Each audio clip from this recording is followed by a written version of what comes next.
नमस्कार। राह संघर्ष की जो चलता है वो ही संसार को बदलता है।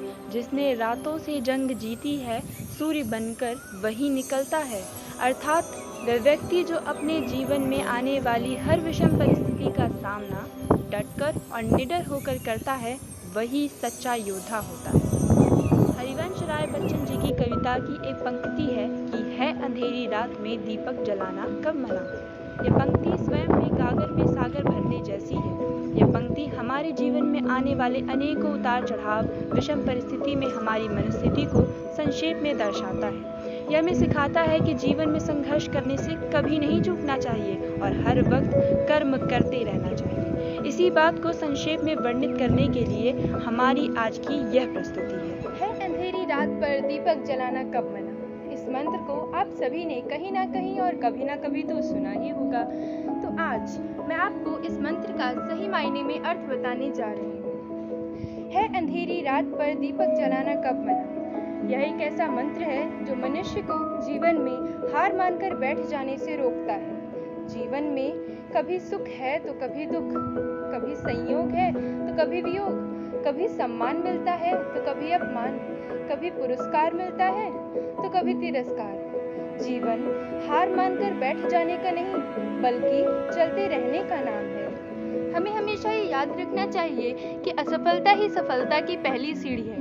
अगर हमारी बड़ी आशाएं नष्ट हो चुकी हैं तो हमें अपनी छोटी आशाओं का सहारा लेकर अपने जीवन में निरंतर आगे बढ़ते रहना चाहिए।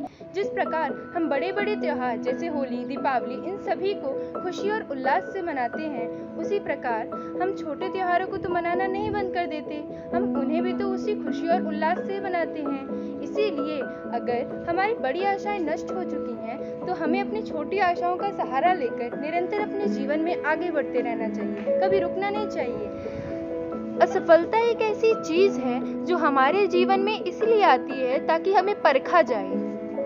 हमें कभी भी यह नहीं भूलना चाहिए कि मेहनत और परिश्रम से तो भाग्य को भी बदला जा सकता है, तो फिर ये एक असफलता क्या है। हर शाम को सूरज को ढलना ही है और रात को आना ही है, तो क्या हाथ पर हाथ रखकर बैठ जाएं या उठें और एक दीपक जला लें। हाँ, माना कि सूरज की अपेक्षा दीपक के क्या बिसात, पर एक दीपक भी पर्याप्त है एक घर को रोशन कर देने के लिए। इसीलिए उठें और एक दीपक जलाएं, कर्म करते चलें और रुके नहीं। रामचरितमानस में भी यह कहा गया है, जहाँ सुमति तहाँ संपत्ति नाना, जहाँ कुमति तहाँ विपत्ति निदाना। अर्थात जब हमारे पास अच्छी सोच होती है तब हमारे पास सारे सुख होते हैं, परंतु जब हमारी सोच अच्छी नहीं होती है तब हमारे सारे सुख भी हमसे छिन जाते हैं। इसीलिए अगर हम अपनी इस असफलता को अपने जीवन में रुकावट न समझकर बल्कि हमें उसे एक चुनौती के रूप में देखें तो हम उससे बहुत कुछ सीख सकते हैं।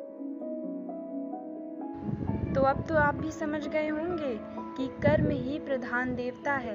अतः निडर होकर और पूरे आत्मविश्वास से कर्म करते रहिए, फल की चिंता मत करिए। धन्यवाद।